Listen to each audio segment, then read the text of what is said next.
Ahora abramos nuestras Biblias esta tarde al capítulo 9 del libro de Génesis. Oremos. Padre, ahora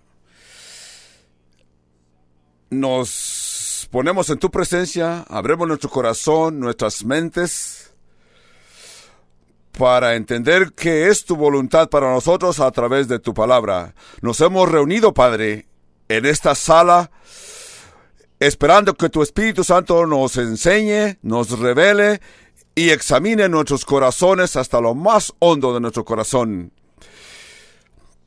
Y suponemos que en una forma especial que podamos entender, que cuando abremos tu Biblia, tú abras nuestros corazones para poder oírte. Enséñanos, danos una mente para entender y aprender, para retener, Señor, y luego practicar esas cosas que podemos aplicar a nuestras vidas. Te lo pedimos, Padre, en el nombre de Jesús. Amén. Oí una historia de 3 hombres profesionales que estaban discutiendo cuál profesión era la más antigua. Uno era doctor, cirujano y un político. El cirujano dijo, bueno, la Biblia dice que Dios tomó una costilla de Adán para formar a Eva, así que mi profesión debe ser la más antigua de la historia. Su amigo que estaba enseguida era un ingeniero y le dijo, bueno, quizás eso es cierto, pero la Biblia también dice que Dios creó en 6 días la tierra, la puso en orden cuando la tierra se encontraba en caos. Así que ese es el trabajo de un ingeniero. Esa debe ser la profesión. El individuo número 3 que los estaba oyendo, el político, se sonrió y exclamó, ¿y quién creó el caos? Sabemos que los políticos siempre en nuestra sociedad recurrimos a los chistes para reírnos, y los políticos siempre ocupan una parte en estos chistes que nos hacen reír. Nosotros hay veces que nos sentimos enfadados de los políticos porque cuando toman sus oficinas llevan ciertas promesas que no las cumplen, y a veces cumplen promesas que nosotros desearíamos que no cumplan. Pero Dios inventó el gobierno humano. Dios estableció, y lo vemos aquí en el capítulo 9, que Dios establece por primera vez la autoridad para que los hombres puedan gobernarse unos a otros. Es lo que dice nuestro texto. A este punto en la tierra había solamente 8 personas que sobrevivieron el diluvio: Noé, su esposa, sus 3 hijos y sus correspondientes esposas. Así que la vida comenzó a una forma muy simple, pero se tenían que establecer reglamentos desde aquel tiempo para que así, cuando esas 8 personas se multiplicaran y viniesen a ser una sociedad muy amplia, pudieran funcionar fácilmente. Esto es lo que vamos a ver en este estudio de esta tarde. Si yo fuese a dividir estos capítulos del capítulo 9 de Génesis, yo diría, versos del 1 al 19, yo les llamaría Noé sobrevivió. El versos 21 a 22 yo le llamaría el pecado de Noé. Finalmente, versos 23 a 29, los hijos de Noé. Así se divide este capítulo que vamos a estudiar esta tarde. Solamente podemos imaginarnos cómo se veía cuando estas 8 personas salieron del arca. Podemos entender que era una vida básica y muy simple. No tenían muchas necesidades ni las exigían. Necesitaban quizás lugar para dormir, ropa para cubrirse. A lo mejor traían ropa en el arca.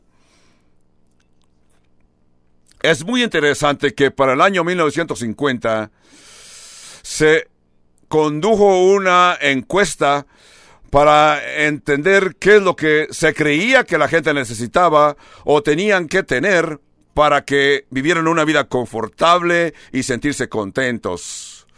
La mayoría de la gente en nuestra cultura podían mencionar 72 artículos que necesitaban. Solamente 72 cosas que ellos necesitaban para estar contentos en su vida. 50 años después, por el año 1950, en América se podían mencionar 500 artículos que necesitaban en la vida. Y yo me pregunto, ¿qué sería en nuestros días? Ahorita decimos, necesitamos nuestra computadora con su laptop. Tengo que tener mi teléfono celular y también una computadora tipo Wi-Fi, que es una computadora de control remoto, o sea, sin estar conectada a ningún alambre. Las personas que salieron del arca tuvieron que experimentar la vida a un nivel básico, porque la Biblia dice que hay dos cosas que necesitamos. Primera de Timoteo, capítulo 6, verso 8, dice, así que teniendo sustento y abrigo, estemos contentos con esto. En verdad que eso es todo lo que tenían. Salieron del arca, una vida muy simple. Las aguas bajaron a nivel del mar y ellos confiaban completamente en Dios y tenían una relación hermosa con Dios. En el capítulo 9 vamos a encontrar 4 instrucciones que Dios le dio a Noé y a sus hijos. Estas 4 instrucciones acerca de la vida que debían de vivir, esas instrucciones van a ser permanentes. Va a comenzar desde Noé, sus descendientes y todas las gentes para todo el tiempo en todo el mundo. Estas 4 instrucciones van a ser básicas porque son instrucciones que Dios dio. Número 1, le encontramos en el verso 3, que la vida humana debe de ser incesante. La vida humana debe ser perpetuada. Es selectivo aquí porque Dios le dijo a Adán y a Eva, dice, bendijo Dios a Noé y a sus hijos y les dijo, fructificad y multiplicaos y llenad la tierra. Dios le dijo esto a Adán y a Eva también. Ahora aquí lo dice 2 veces en este capítulo. Dice lo mismo a Noé y a sus descendientes. La vida debe de ser perpetuada. Notemos que aquí dice, y Dios los bendició. A Dios le agrada bendecir. A Dios le agrada dar cosas buenas a sus hijos.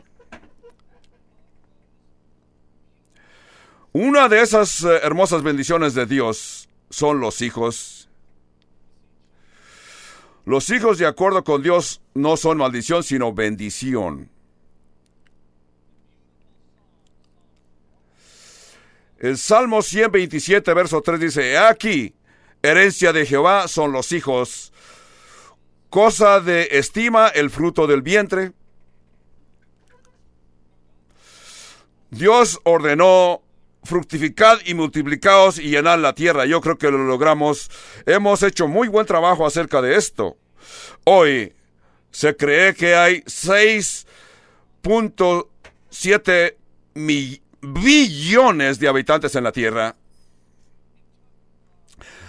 Desde el tiempo de Noé hasta el 1804 para que hubiese en la tierra 1 billón de habitantes. Pero podemos ver que después de ese tiempo tomó mucho tiempo para lograr 2 billones del año 1927. Pero para el año 1960 ya había 3 billones. Para el año 1975, 4 billones. Para el año 88, 5 billones. Para el año 86, 6 billones. Así que hoy se considera que la Tierra tiene 6.7 billones de habitantes. Así que hemos sido fructíferos. Hemos llenado la Tierra. A punto que en algunos lugares ha venido a ser problema cómo mantener y sostener la gente que existe en ciertas áreas de la tierra. Habiendo dicho esto, les voy a explicar y animarlos. Este mundo necesita el tipo de hijos que ustedes pueden producir. Hijos cristianos. Esos que tienen el punto de vista de honrar a Dios. Que deben de practicar la verdad. Ya sea que tú tienes tus propios hijos o hijos adoptivos, tu influencia en esas vidas jóvenes es tan necesaria y beneficiaria. Llenemos el mundo de este tipo de hijos y observaremos lo que Dios va a hacer con estos hijos. Esa fue la primera instrucción, que la vida debe de ser perpetuada o continua. Ahora, guardemos esto en mente, porque vamos a llegar a una historia en el próximo estudio, en el capítulo 11, que en lugar de llenar la tierra, parece ser que se conglomeraron en un solo lugar. En lugar de moverse a diferentes regiones de la tierra, se aglomeraron en un solo lugar que se llamó Sinar, y allí edificaron, según ellos, una torre para alcanzar el cielo.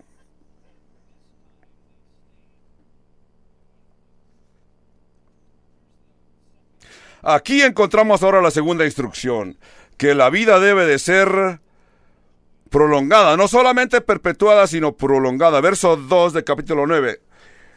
Y el temor y el miedo de vosotros estará sobre todo animal de la tierra, y sobre toda ave de los cielos, y todo lo que se mueve sobre la tierra, y todos los peces del mar, en vuestras manos son entregados, o entendiéndolo mejor, se los he entregado en vuestras manos. Se los he entregado. O palabras, es como si fuesen suyos.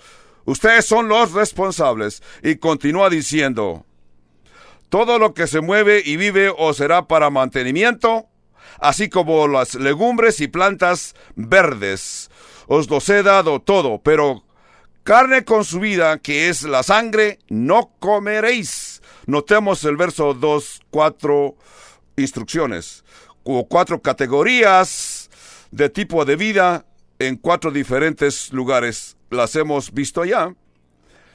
Dice aquí, toda bestia en la tierra, toda ave que se mueve en los aires, y todo lo que se mueve en la tierra, número 3. Número 4, son todos los peces que se mueven en el mar. Así que Dios cubre todo tipo de vida. Básicamente le está diciendo al humano, tú eres el que tienes que dominar todo lo demás vida que exista en la tierra. Contrario a lo que muchos creen en nuestros días, creen que todo el tipo de vida que hay en la tierra son igual. Alma, igual como los animales, y que toda la vida biológica tiene alma. No, no es así. De acuerdo con Dios, Él estableció desde el principio. Ustedes deben de tener control, porque ustedes son la corona de la creación, porque ustedes fueron creados a la imagen de Dios. Los animales no son creados a la imagen de Dios. Tu gatito, tú solamente eres creado a imagen de Dios. Tú tienes que tener dominio y dominar todo lo que se mueve en la tierra. Ahora leemos en el verso 2, dice, el temor de ustedes estará sobre todo animal. La semana pasada yo estaba observando uno de esos reportes especiales en la televisión que se llama Geografía Nacional, y hablaban de los animales, cómo los animales se trata con los humanos, y específicamente estaban hablando de un rinoceronte, una bestia de 7 toneladas de peso, que pudimos ver que se arrimó a un camión tipo pickup, y cómo lo ganchó y lo aventó en el aire. Pero ellos explicaron que este tipo de bestias, el rinoceronte, es vergonzoso. Si nadie se le arrima, no ataca a nadie. Su naturaleza es retirarse y esconderse de los humanos. Por eso es que Dios dijo, el temor y el miedo estará sobre toda bestia, etcétera, etcétera, etcétera. Podemos ver que esto trae problema en el reino animal. porque ellos se reproducen rápidamente y crecen muy rápido. Así que los animales rápidamente podrían cubrir la tierra en comparación con nosotros los humanos. Así que Dios puso lo básico, el temor del hombre sobre las bestias. Esto es algo muy bueno porque ahora el humano puede cazar los animales, matarlos, cocinarlos y comérselos para sobrevivir sobre todas las especies que Dios creó en esta tierra. Eso es hermoso. Vamos a ver el verso 3 de capítulo 9. Todo lo que se mueve y vive os será para mantenimiento, así como las legumbres, plantas verdes. Antes del diluvio, el hombre era vegetariano. Dice que Dios declaró que al hombre le dio que comiese de toda planta, de todo árbol que tenía fruto debía de comer. Así que antes de esto, antes de este mandamiento que Dios le dio a Noé y sus descendientes, antes del diluvio, los hombres comían cerezas, nueces, fresas, pero es que Dios no les había proveído comer carne, simplemente les dijo, coman plantas. Aquí Dios le está diciendo, coman de todo, así plantas como animales. Nuestros primeros padres, Adán y Eva, y Caín y Abel y todos los que vinieron de estos antes de Noé, eran vegetarianos, pero no es como Dios los había diseñado. Dios nos diseñó hoy, tú puedes ver que en tu boca Dios diseñó tus dientes para romper, mascar carne. Alguna gente tratan de ser muy espirituales y dicen que te tienes que cuidar de no comer carne. Y argumentan, si de veras eres un hombre santo, no comerás carne. Y establecen ciertas leyes porque es lo que creen ellos que debe hacer el hombre santo. Cuando yo vine a ser cristiano, yo en los 1970, había mucha gente que creía así.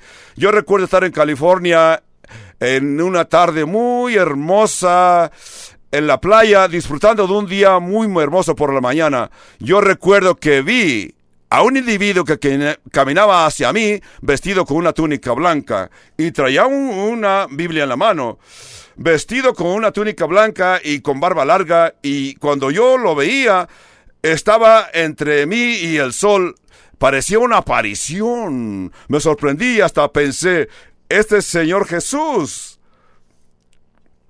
Hasta que abrió su boca. Me dijo, ¿eres tú un creyente? Porque yo ya también llevaba una Biblia en el brazo. Entonces yo le dije, sí, yo creo en Jesús. Y yo continué viéndolo y me preguntaba, ¿será este Jesús? Y luego dijo, ¿tú comes carne?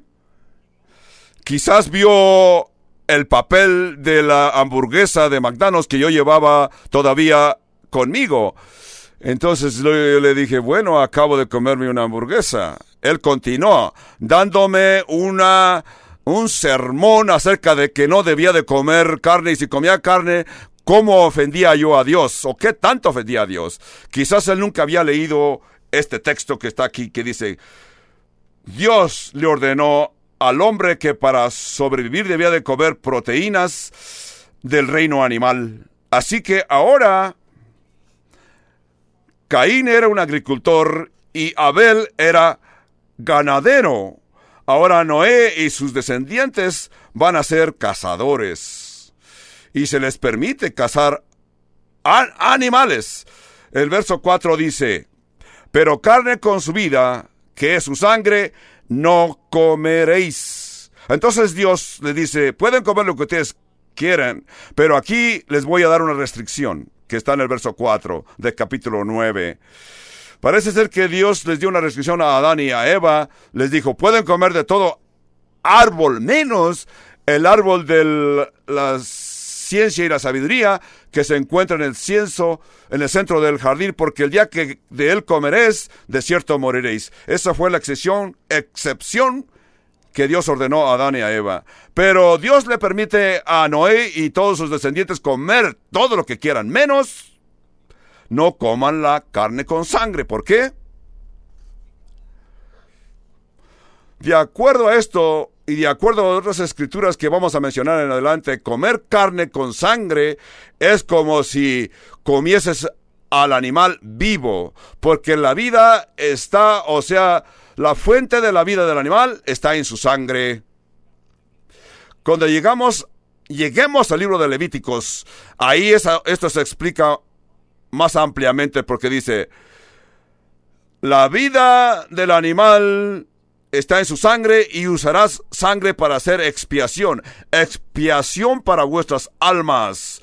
Así que no solamente es un reglamento para guardar la salud, pero Dios tenía una razón para en el futuro. Así como se usa la sangre para expiación, también nuestro Salvador un día derramará su sangre, que es la fuente de vida, también será la fuente del perdón para el pecado. Yo me sorprendo acerca de cómo lo que la gente comen. He viajado alrededor del mundo a varias naciones y veo cómo la gente, algunos comen gusanos o lombrices. En una ocasión yo los comí sin saber que estaba comiendo lombrices. Me trajeron un tipo de hamburguesa, me lo comí, pero ni sabor tenía. Hasta se me enfermó mi estómago. Al día siguiente se me explicó que era carne de lombrices. Me comí una hamburguesa de lombrices.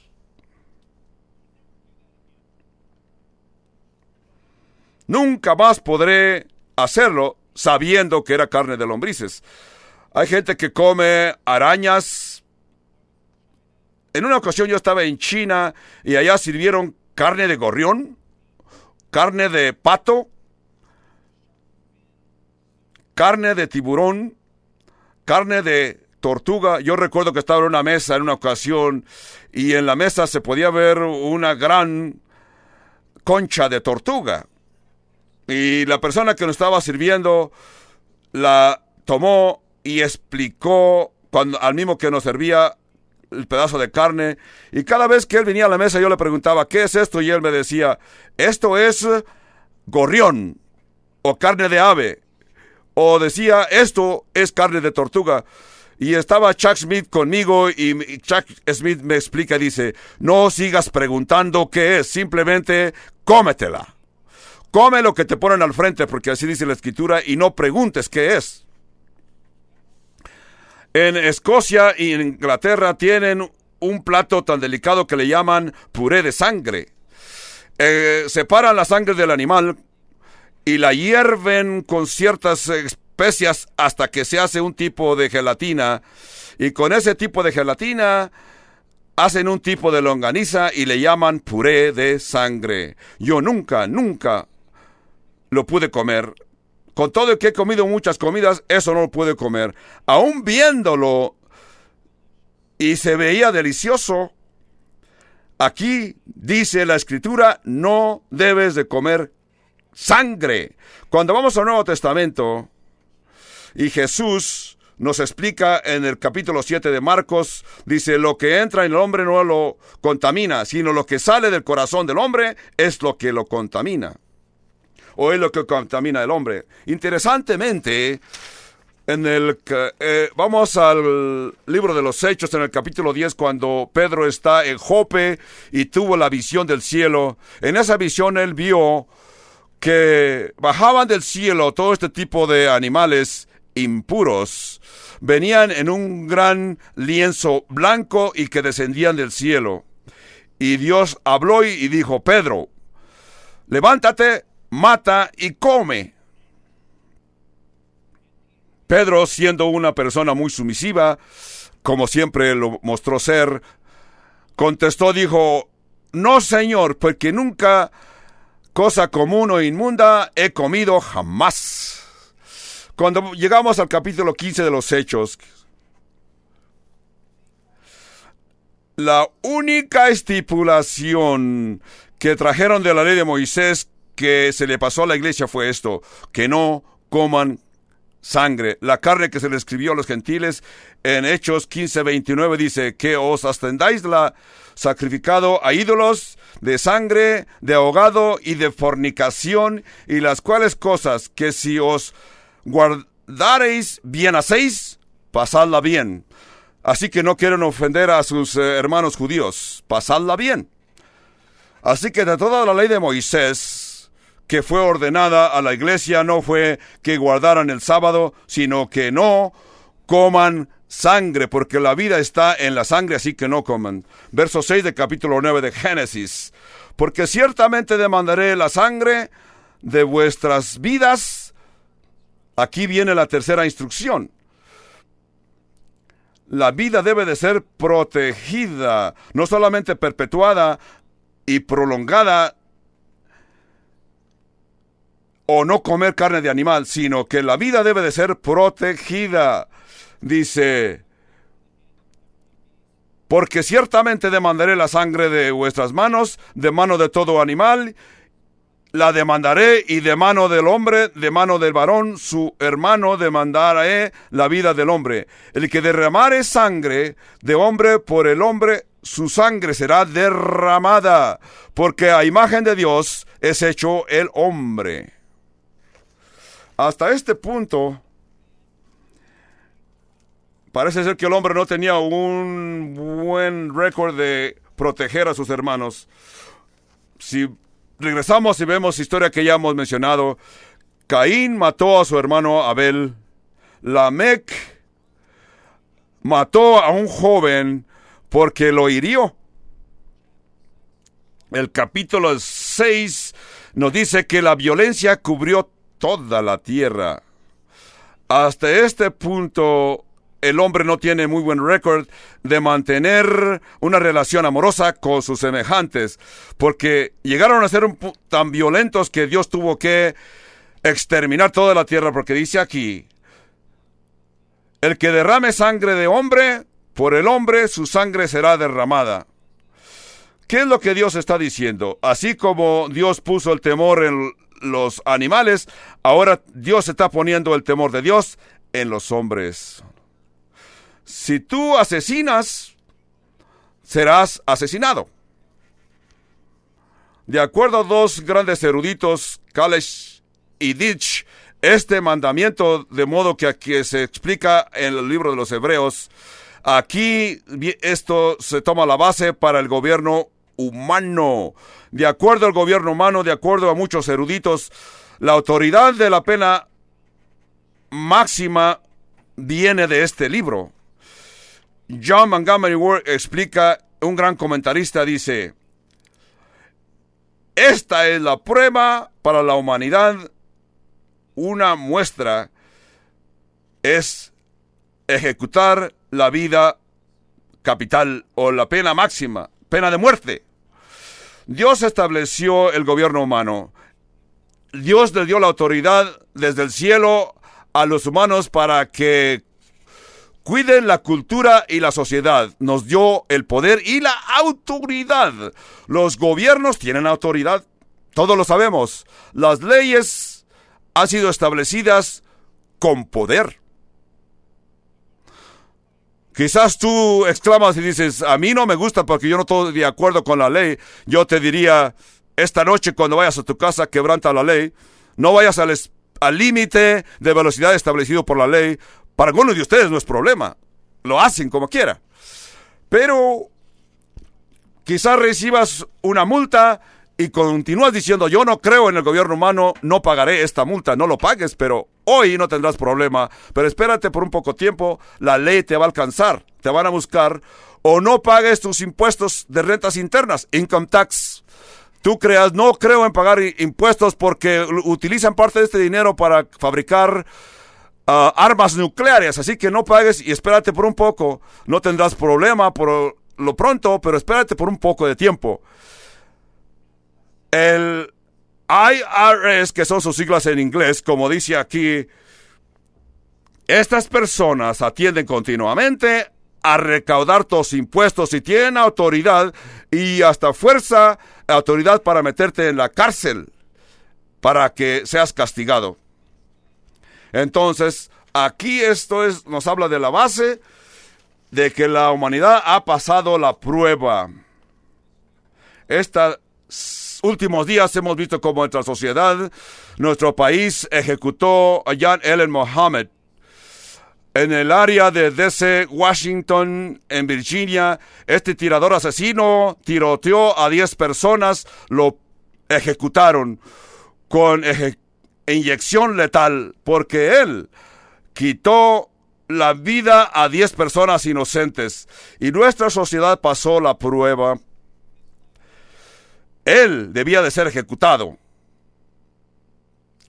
Algunas personas, y hay muchísimos en nuestros tiempos, hasta protestan porque lo pudimos ver en los noticieros televisados, que en las frentes del edificio donde se llevó a cabo esta ejecución, argumentaban que ese hombre lo hizo por creencias religiosas, y hasta llevaban rótulos diciendo: lo sentimos por las personas que murieron y sus familiares, y lo dicen que la pena capital ellos no lo aprueban, y protestaban diciendo: la pena capital nunca ha detenido a los criminales de continuar cometiendo crímenes de asesinos. Yo te preguntaré, ¿alguna pena o algún castigo detiene a las personas de continuar violando la ley? Cuando tú has recibido una multa por ir arriba del límite, nunca lo has podido ir a hacer. No, la gente continúa quebrando la ley porque aún conscientes de que vamos a ser multados. Así también los asesinos continúan haciendo lugar aquí. El punto que aquí se honra a la ley, tú honras nuestra sociedad porque ejecutan esta ley. Últimamente estás honrando a Dios con esta ley. ¿Por qué? Dios dijo: puedes comer carne de animal, lo puedes matar para alimentarte, pero si algún animal te mata a ti, o si un hombre te mata, porque tú has sido creado a la imagen de Dios y los animales no, habría reglamentos diferentes. Por esa razón, tú eres creado a la imagen de Dios. Yo soy creado a la imagen de Dios. Los animales no están creados a la imagen de Dios. Vamos a llegar a un texto muy interesante en el capítulo 21 de Éxodos. Éxodo 21, parte de ese capítulo dice: si tú eres el dueño de bueyes o toros, ¿qué tantos de ustedes que me están escuchando son dueños de bueyes? En verdad, tienen toros. Pero si tú eres el dueño de un buey y tu buey va y cornea a tu vecino,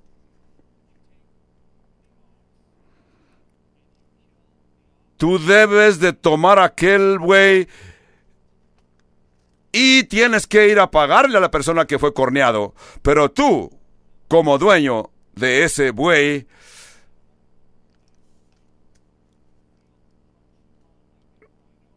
así recuerdan cómo el rinoceronte atacaba a los que estaban tomando la película. Pero si tú estabas interesado por adelantado, sabías que tu buey tenía costumbre de cornear a las personas, así que si tu vecino fue corneado y murió, tú eres culpable y se te debe de matar, porque tú eres el responsable. El buey debe de ser ejecutado a pedradas hasta que muera. Por eso Dios ordena que los animales los podemos matar para alimentarnos. Pero si un animal mata a un humano, su sangre tiene que ser extraída de ese animal. Así también los humanos. Este concepto es algo que se ejecutaba en el Antiguo Testamento. Yo creo que debe de ejecutarse en el Nuevo Testamento, porque muchos de ustedes van a decir: ese es un pacto antiguo. El apóstol Pablo, cuando estaba frente al gobierno romano y pasó por varios juicios con Félix, Festos y con Agripa, y dijo: si he cometido algún crimen digno de muerte, no me opongo a ser ejecutado, así que me pueden ejecutar. Aquí vemos a un apóstol cristiano dispuesto a morir si le podían comprobar que había cometido un crimen digno de muerte. Y así que él dijo: pueden quitarme mi vida. También el capítulo 12 y 13 de Romanos. Abran sus Biblias al capítulo 12 de Romanos, donde Dios explica que esta ley se debe de ejecutar. Vamos a ver el capítulo 12 y 13 del libro de los Romanos para ver el balance entre el amor y el perdón y la pena capital. Las personas que aprueban la pena capital argumentan: debemos de amar y perdonar. Sí, personalmente debes de perdonar y amar a tu hermano, y nunca debes de buscar venganza con alguien que te ofendió. ¿Qué tal a la cultura y nuestra sociedad? Vamos a ver el capítulo 12 de Romanos, verso 17. Dice: no paguéis a nadie mal por mal, procurad lo bueno delante de todos los hombres. Y si es posible, en cuanto dependa de vosotros, estad en paz con todos los hombres. Oh, cómo me gozo y me alegro que diga aquí, si es posible. Porque ustedes saben, hay veces no es posible. Tú quieres ir a hacer paz con tu hermano, pero aquel no. Lo intentas y ni siquiera te quiere hablar, no te contesta. Tú vas y lo buscas y él ni te quiere hablar. Pero si tú puedes vivir en paz, vive en paz con todos los hombres. No os venguéis vosotros mismos, amados míos, sino dejad lugar a la ira de Dios. Porque escrito está: mía es la venganza, yo pagaré, dice el Señor. Ese es el verso 19 del capítulo 12 de Romanos. La pregunta es: ¿cómo pagará el Señor? ¿O qué también pagará el Señor? La respuesta la encontramos en el capítulo 13, que es el que sigue. Dice: porque no en vano lleva la espada, pues es servidor de Dios y vengador para castigar al que hace malo, o sea, al que hace el mal. ¿Saben ustedes que los romanos, cuando se les asignaba como gobernadores, la ley declaraba que se le debía de entregar una espada a este gobernador cuando recibía la autoridad de gobernador? Por eso que dice aquí, verso 20, dice: así que si tu enemigo tuviere hambre, dale de comer, y si tuviere sed, dale de beber, pues haciendo esto, ascuas de fuego amontonarás sobre su cabeza. No seas vencido de lo malo, sino vence con el bien el mal. Someteos todos, sométase toda persona a las autoridades superiores, porque no hay autoridades sino por parte de Dios, y las que hay por Dios han sido establecidas. ¿Quién estaba en autoridad en Roma cuando Pablo escribió esto? César Nerón, un hombre maligno. Así que aquí Pablo nos está diciendo que toda autoridad que existe, Dios la ha establecido. De modo que quien se opone a la autoridad, a lo establecido por Dios, resiste, y los que resisten acarrean condenación para sí mismos, porque los magistrados no están para infundir temor al que hace el bien, sino al que hace el mal. ¿Quieres, pues, no temer la autoridad? Haz lo bueno y tendrás alabanza de ella, porque es siervo de Dios para tu bien. Qué interesante. Ustedes lo habían pensando que los oficiales de gobierno son ministros que Dios pone, es lo que dice aquí. Pero si haces malo, teme, porque no en vano lleva la espada. Notemos aquí. Pero si haces malo, teme, porque no en vano lleva la espada, pues es servidor de Dios, vengador para castigar al que hace malo, por lo cual es necesario estarles sujeto. ¿Vengador? Recordemos, como ya ha dicho Dios, la venganza es mía, yo pagaré. Aquí dice, ¿quién es el vengador? el vengador es aquel que ejecuta la ira de Dios, porque Él es siervo de Dios, dice, porque es servidor de Dios para tu bien. Pero si haces lo malo, porque en vano lleva la espada. Pero el cual es necesario estarle sujeto no solamente por razón del castigo, sino también por causa de la conciencia. Pues por eso pagáis también los impuestos. Dice aquí, los que te cobran los impuestos.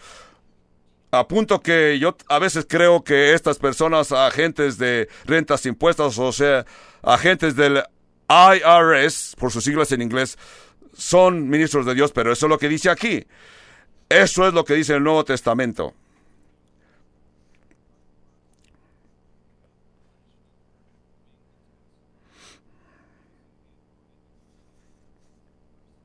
Verso 7 del capítulo 13 de Romanos. Pagad a todos lo que debéis, al que tributo, tributo, y al que impuesto, impuesto, al que respeto, respeto, al que honra, honra. Regresemos a Génesis. Parece también hemos notado que esas gentes que están a contra de la pena de muerte son las mismas personas que están a favor del aborto. Es lo que vemos en nuestra sociedad. Aquí Dios dice, ser fructíferos y multiplicaos.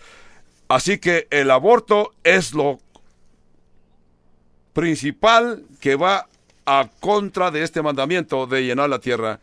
Qué interesante, dicen, están a contra de la pena máxima, pero y hasta lo traen en banderas y dice que esto es maligno, pero no muestran ninguna conciencia o dolor por las personas que matan aún antes de nacer.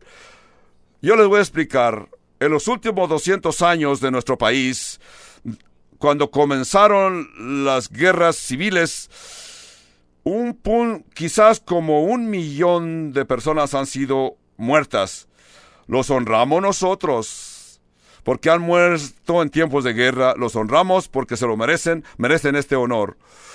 1,2 millones de personas militares, hombres y mujeres, desde el principio de las guerras en los últimos 200 años, han sido muertos.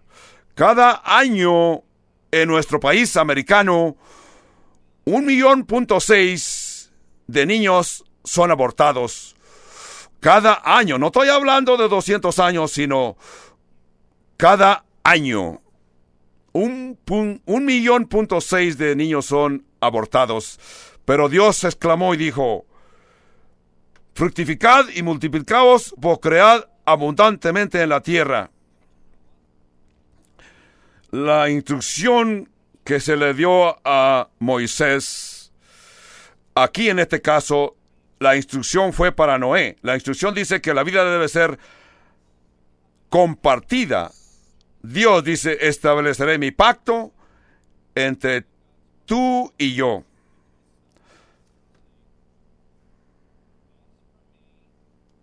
Verso 8, en el verso 8, y habló Dios a Noé y a sus hijos con él diciendo, he aquí que yo establezco mi pacto con vosotros y con vuestros descendientes después de vosotros. Verso 10, y con todo ser viviente que está sobre vosotros. Dice, he aquí. Esto quiere decir que Dios les llama la atención y dice, he aquí. Lo que yo les dije y lo que les voy a decir es bien importante. Verso 9 dice, he aquí. En otras palabras, pongan atención a lo que les voy a decir. Que yo estableceré mi pacto con vosotros y con vuestros descendientes después de vosotros y con todo ser viviente que está con vosotros, aves, animales, las bestias de la tierra que está con vosotros, desde todos los que salieron del arca hasta todo animal de la tierra. Un pacto, que esto es la base por la cual Dios debe de...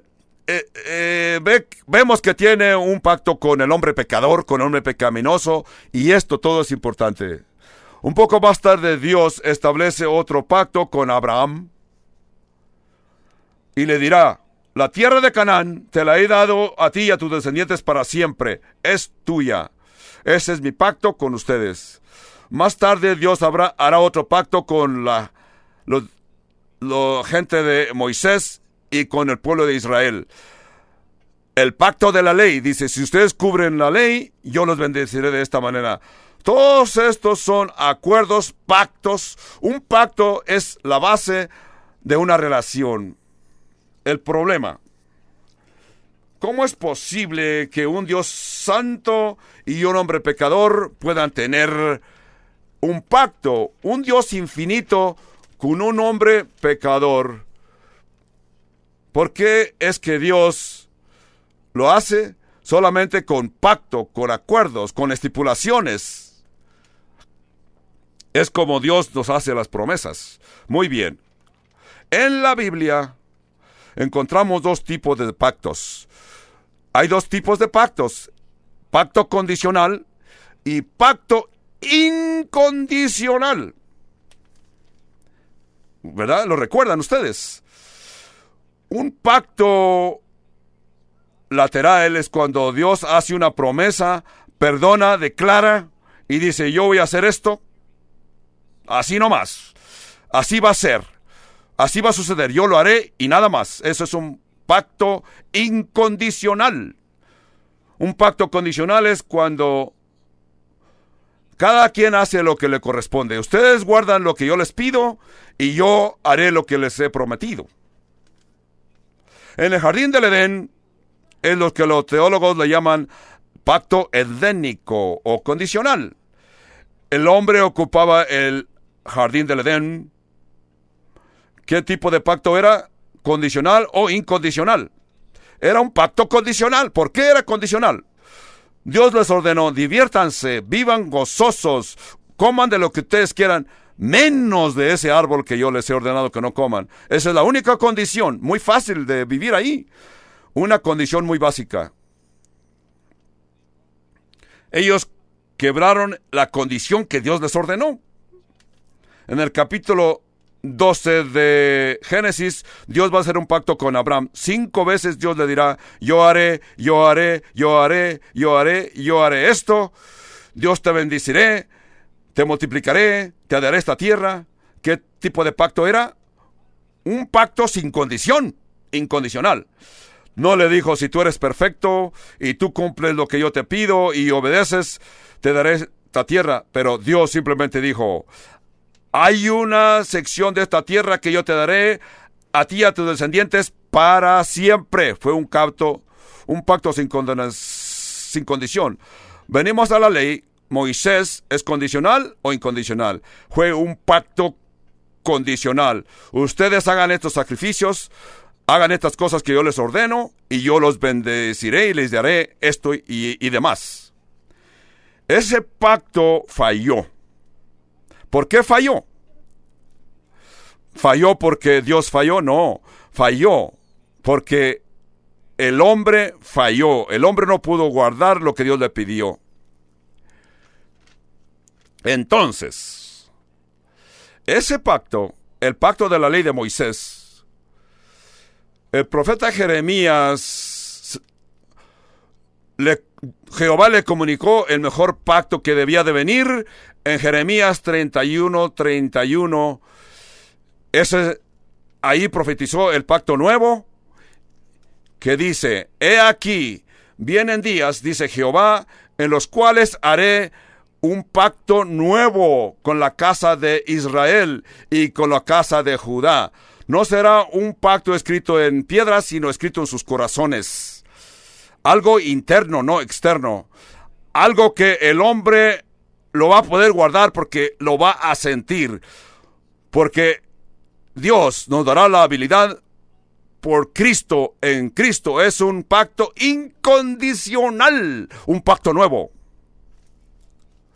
Lo vamos a leer en el capítulo 1 del Evangelio de San Juan, verso 17, dice: pues la ley por medio de Moisés fue dada, pero la gracia y la verdad vinieron por medio de Jesucristo. Aquí es el principio del pacto que Dios hizo con Noé. Verso 11 dice: estableceré mi pacto con vosotros y no exterminaré más toda carne con aguas de diluvio, ni habrá más diluvio para destruir la tierra. Y dijo Dios: esta es la señal del pacto que yo estableceré entre mí y vosotros y todo ser viviente que esté con vosotros por siglos perpetuos. Mi arco he puesto en las nubes, el cual será por señal del pacto entre mí y la tierra. Y sucederá que cuando haga venir nubes sobre la tierra y se dejare ver entonces mi arco en las nubes, antes del diluvio no había arco iris, porque no había llovido todavía. Venía un rocío que brotaba de la tierra y había ríos para regar la tierra, pero Dios desató, como vemos aquí, había nubes en el cielo. Todo esto inundó la tierra. Ahora vemos un nuevo fenómeno que nosotros todavía lo podemos ver. Cada vez que hay lluvia, que hay agua en el hemisferio, el agua flota y se sostiene en el aire, así que se mezcla la luz con las aguas y el resultado, vemos todos estos hermosos colores en forma de arco.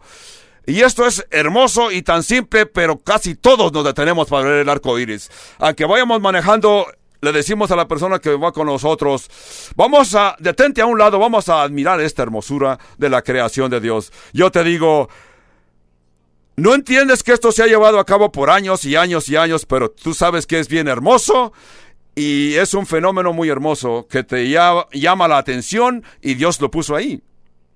La palabra en hebreo es geset, quiere decir arco. Las personas que iban a la guerra llevaban un arco y flechas. Yo creo que Dios está diciendo: aquí está mi arco. He puesto mi arco o mi instrumento de guerra, lo he puesto a un lado como señal de paz. Ahora que ustedes ven mi arco en las nubes, es una afirmación no de juicio, no afirmación de, sino esto es una afirmación de paz. Muchos argumentan que el diluvio fue local y no universal. Aquí Jehová exclama, dice: cada vez que ustedes vean el arco. Así que ¿dónde se va a ver el arco?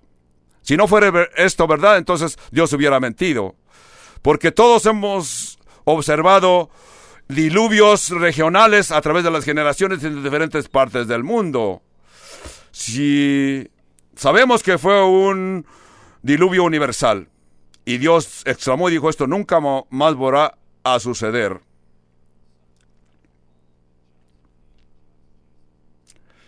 Jesús exclamó y dijo: mi sol sale sobre justo e injusto. Sabemos que llegará un tiempo que Dios va a destruir toda la humanidad por lumbre, pero nunca más destruirá la tierra con agua. Verso 13. Mi arco he puesto en las nubes, el cual será por señal, pacto entre mí y la tierra, y sucederá que cuando haga venir nubes sobre la tierra, se dejará ver entonces mi arco en las nubes, y me acordaré del pacto mío que hay entre mí y vosotros y todo ser viviente de toda carne, y no habrá más diluvio de agua para destruir la carne.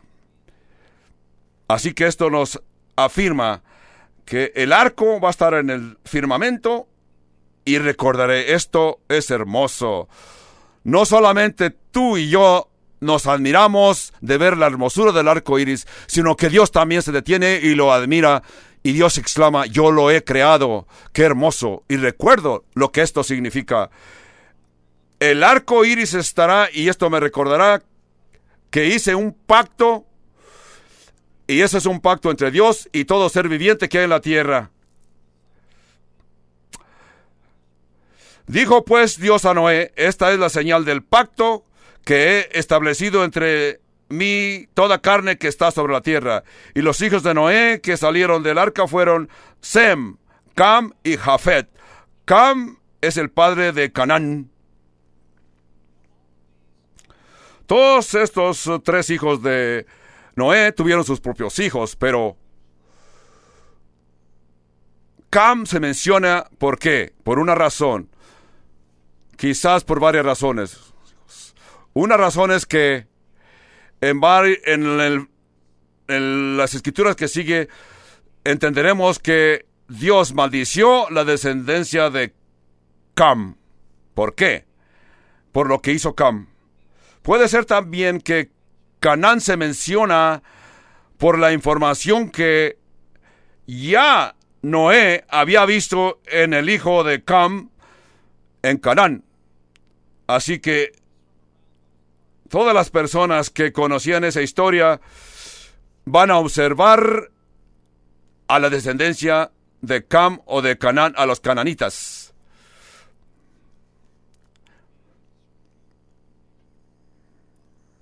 Por eso es que Cam es el padre de Canaán. Verso 19. Estos tres son los hijos de Noé, y de ellos fue llena toda la tierra. Después comenzó Noé a labrar la tierra, y plantó una viña, y bebió del vino, y se embriagó. Y estaba descubierto en medio de su tienda. Cuando lleguemos a esos puntos para explicar, les voy a decir, todos estos tres descendencias de Sem, Cam y Jafet, vamos a ver para dónde se establecieron, en qué parte de la tierra, dónde comenzaron las tablas de las naciones. Lo que Dios quiere que entendamos en el plan de Dios es que lo que es importante en el plan de Dios es Sem. De Sem vendrá Abraham. De Sem vendrá la nación de Israel. De Sem vendrá el libertador, el Mesías, el Cristo, el cual que fue predicho en el capítulo 3 y verso 15 de Génesis, donde dice que aplastará la cabeza de Satanás. Le llamaríamos los semitas. Ustedes han oído el término antesemitas, son los descendientes de Sem. Verso 21. Plantó una viña y bebió del vino y se embriagó y estaba descubierto en medio de su tienda. Yo no voy a pretender que lo entiendo todo, pero lo que aquí dice que Noé se embriagó y se descubrió de su ropa y quedó bien borracho. Eso sí es raro, ¿verdad? El pecado de Noé no fue que consumió vino. El pecado de Noé fue que bebió demasiado vino, bebió en exceso. La borrachera es pecado. Cualquier cosa que tú consumas y te emborracha es pecado. La Escritura dice: no os embriaguéis con vino en el cual hay disensión, antes bien, sed llenos del Espíritu. Observemos aquí, verso 22. Cam, padre de Canaán, vio la desnudez de su padre y lo dijo a sus dos hermanos que estaban afuera. Entonces Sam y Jafet tomaron la ropa y la pusieron sobre sus propios hombres y andando hacia atrás cubrieron la desnudez de su padre, teniendo vueltos sus rostros, y así no vieron la desnudez de su padre.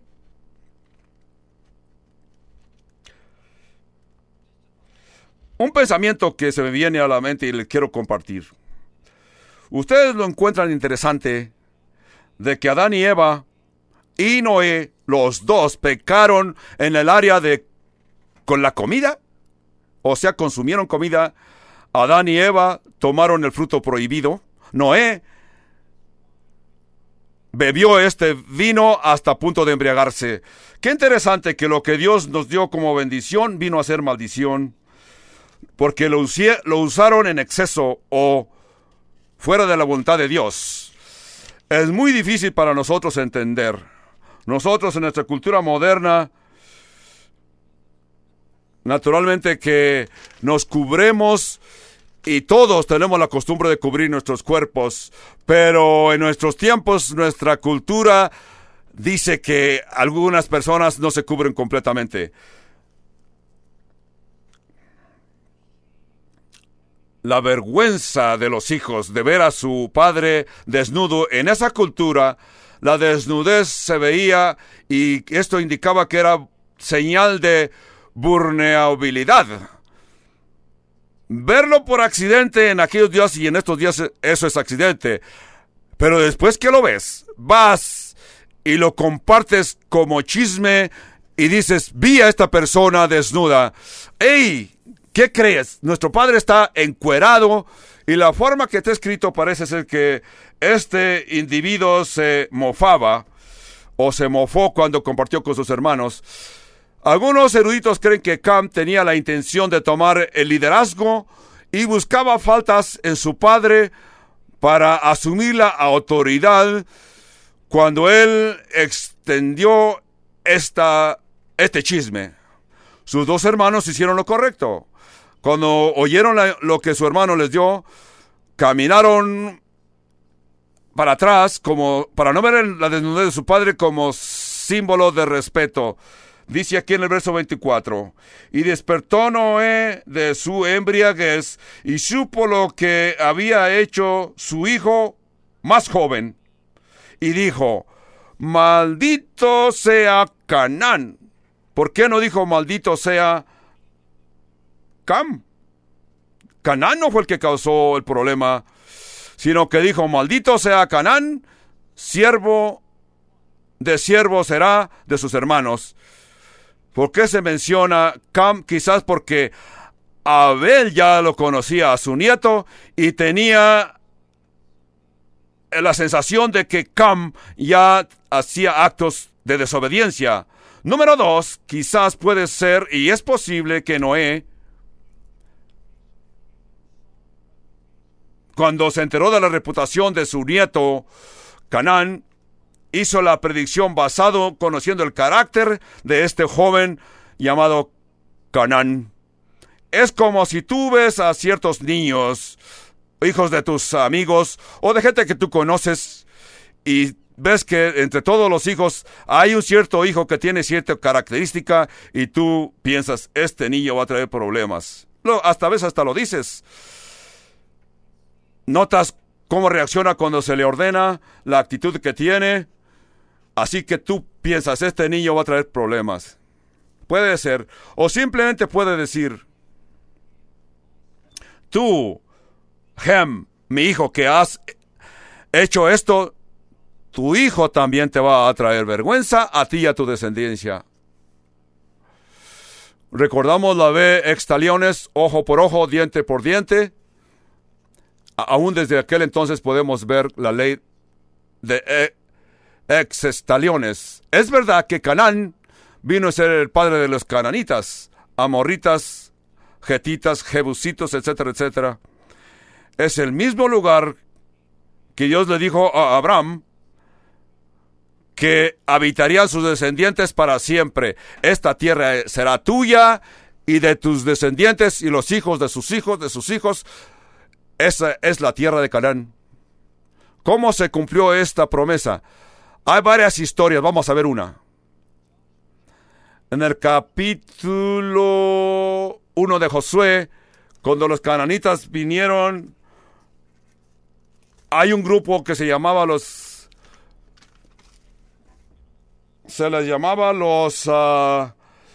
gabionitas. Vinieron a Josué con ropas envejecidas, rompidas, y hablaron con Josué y le dijeron, no somos de por aquí, venimos de tierras muy lejanas. Y Josué, teniendo compasión de ellos, hizo pacto con ellos sin saber que eran cananitas, porque Dios le había ordenado a Josué, maten a todos los cananitas. Pero Josué, cuando se encontró en esta situación, dijo, vamos a hacer algo aquí.